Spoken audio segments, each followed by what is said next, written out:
Scotland's letters of fire and sword were a type of writ issued by the government that authorised one clan to attack and kill members of another clan. These letters were used in civil wars and were seen as a way to encourage conflict between rival clans in the Highlands of Scotland. The letters were issued by the Privy Council, and in some cases, the government would even provide aid and support to the clan holding the letters. The origins of these letters can be traced back to a time when the Highlands of Scotland were a wild and lawless place, ruled by powerful chieftains and their clans.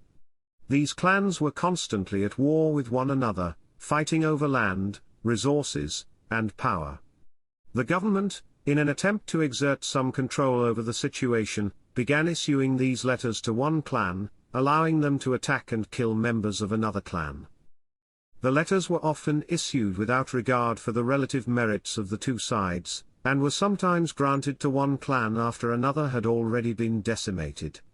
This system led to widespread violence and destruction in the Highlands, as clans fought each other with the government's blessing.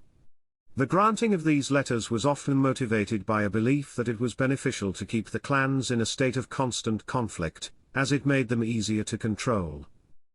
One of the most infamous examples of the use of these letters occurred in the early 1690s, when the government issued a letter to the clan Campbell, allowing them to attack and kill members of the clan MacDonald of Glencoe. This event, known as the Massacre of Glencoe, resulted in the deaths of over 30 members of the clan, and is widely considered one of the most shameful episodes in Scottish history. Another example is the case of the inheritance of Lord Lovat's property, which was left to his daughter according to lowland Scottish law. However, in the Highlands it was uncommon for a female to inherit property and lead a clan unless she was immediately married to a strong warrior from the clan. Simon Fraser of Beaufort, also known as Lord Lovat, claimed the inheritance and leadership of the clan for himself and his father, who were collateral relatives of the last lord.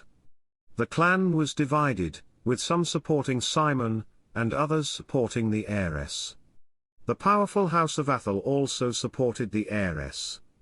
This led to ongoing conflict and applications for government assistance in the form of letters of fire and sword to help the supporters of the heiress enforce the law and defeat Simon and his followers. The use of these letters eventually fell out of favor as the government began to realize the destructive nature of the system. In later years, the garrison of Fort William was associated with the holders of the letters, which served to mitigate the horrors of the system. However, the damage had already been done, and the legacy of the letters of fire and sword lives on as a dark chapter in Scottish history.